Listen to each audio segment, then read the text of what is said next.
cookie. A cup, actually $1 a cup of coffee, a wing and a prayer. These are words from a fourth generation flower shop. The reason I mention this is the owner of the flower shop, her name was Oklahoma Belle. She was the firstborn child in Oklahoma City. Her parents stepped off a train in Oklahoma City. They built a tent, and this is right after the land run in 1889. They built a tent that we kind of can, the Murrah building in that area is where they built their tent. They had their child, and the corporation commissioner came in to see, the firstborn child in Oklahoma, and he said, "Isn't that Oklahoma's little Belle?" So that's how she got her name, Oklahoma Belle.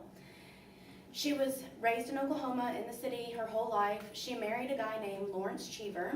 They lived in a house on 16th and Villa. He was in the oil field. As the oil field deplenished down, they had to make ends meet, no matter what. They had children. So she had a garden in her backyard that she cut roses from. And mind you, this is in the 1920s, that she's going around and she's selling roses on the street to just, make a quarter, here and there to, just make ends meet. And as this was going on, they, were building up, and her mother sold her house that Oklahoma Belle grew up in, which was on 23rd and Hudson, sold it to Belle for $1. And this is where the shop eventually became Cheever's Flowers in 1927. When her son, who they called Buster, for 4 years had no name. I don't know how you don't name a child, but for 4 years he didn't have a name except for Buster. So they sent out a ballot to the city saying, "Help us name Oklahoma Belle's, the firstborn child in Oklahoma, help us name her son." And since Jack Love was the corporation commissioner, they felt like, and he named her, they felt like that was a good, strong name to use for her son. So Jack Love, who was Jack Love Cheever, also came into the family business in 8th grade, and he designed the front part of the shop where they had a refrigeration unit, a showroom, a design room in the back, and there was also a house in the very back part of the shop where several family members lived. Belle, her aunt, her sister, Jack Cheever lived there, Larry Cheever lived there, which was his son.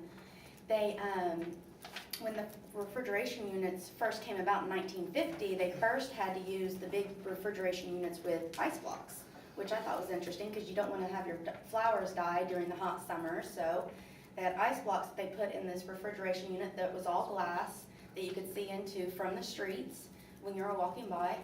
And then after that, they went to the electric ones. So as the business was, changing and growing, Belle passed the shop on to Belle passed the shop on to Jack for $1 as well, because it's just tradition to pass it on, for $1. So Jack took over. Belle passed away in the shop as well in the back part.